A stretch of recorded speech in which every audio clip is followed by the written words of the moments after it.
everybody and welcome to Great Leveler Gaming. I am the Great Leveler and today we're doing another trailer reaction. Today we're reacting to Vampire the Masquerade Bloodlines 2.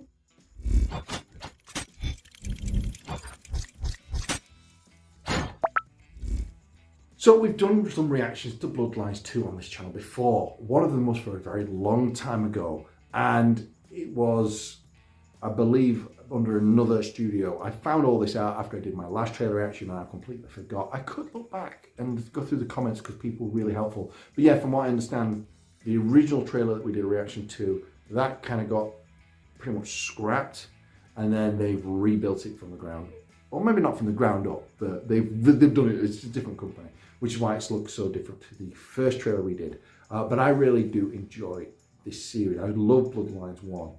And I'm really excited for this one. And what we've seen so far from both the last trailer and the first one, both look really good. So whatever ends up happening, I'm sure, I hope, will be very good. There's only one way to find out, which is to play the game. But in the meantime, let's check the trailer. Let's crack on.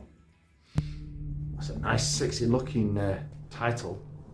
Find Willem. Not like this. Is it Willem Dafoe? The freaks were waiting outside. Oh, that's a strange voice. None appear to have entered. How does anyone find anything in a mess like this? Visually, it looks very, very crisp. Perhaps to him this is an orderly chaos. Nosferatu trade in secrets. So after Nosferatu. This is merely another way to hide them. So what's this other voice that we heard then? Is it just over radio or is it a special power? Oh, I like that ability. I wonder what species... Oh! Nice. And that's a nice handy way that you don't have to bother hiding the bodies. So it'd be nice to know what species we're playing as at the moment, but fair enough. Oh!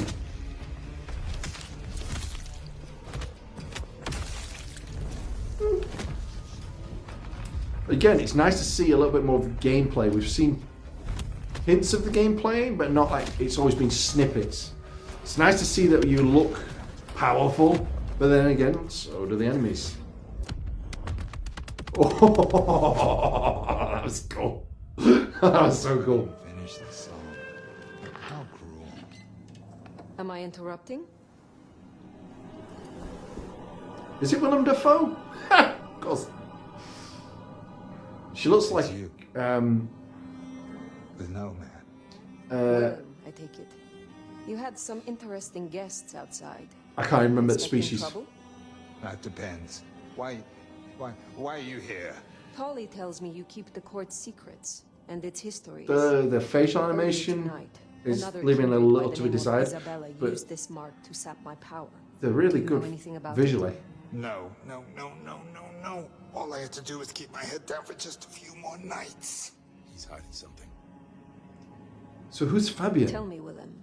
Give me like a cyberpunk kind of feel with like the Johnny Silverhand. They called you the Slayer. I have been many things to many people. And what will I be to you, Willem? And to this lonely, forgotten warehouse? You're exactly what he said you'd be. I guess that makes it easier. Makes what easier? What happens next? Now I have to do what he told me. Interesting.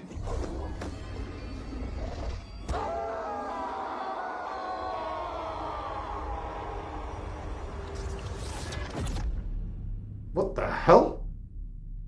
Okay, wow. Well, that's certainly not what I was expecting to see. So let's go through what I did like from the look of that.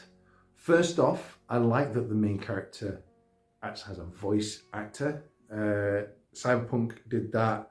You had both male and female, which I really appreciate. I do like it when your character actually speaks.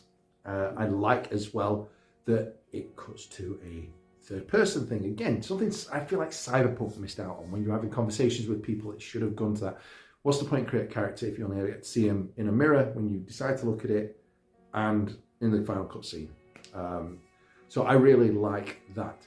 I'm intrigued with the combat. I definitely like the rapid punches. I like the maneuverability. I felt like the feeding was a little underwhelming, but I assume that was combat feeding and it was just quick and done and then killed the character. it didn't feel very vampiric. It felt more monstrous, almost like how you'd expect a werewolf to kill.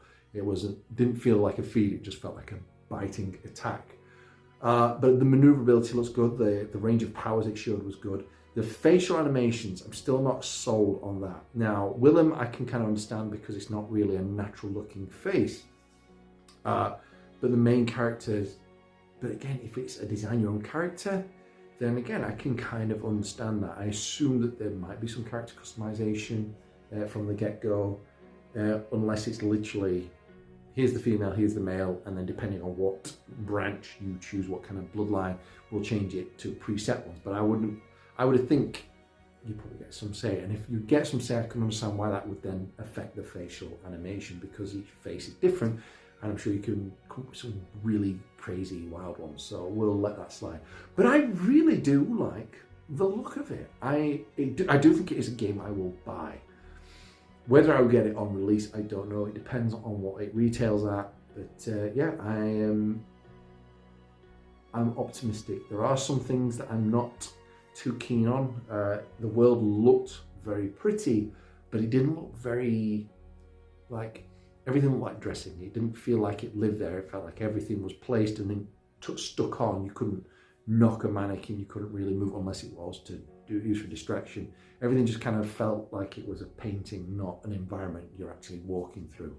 If that makes sense. I know what I mean. Do you know what I mean? If you don't know what I mean, then let me know in the comments and I'll make sure that I clarify in future reaction videos what the heck I'm referring to. But yes, I like the look of it. It has potential and I can't wait to see more. But that is it for this episode. I'll see you all on the next one coming very soon. Bye.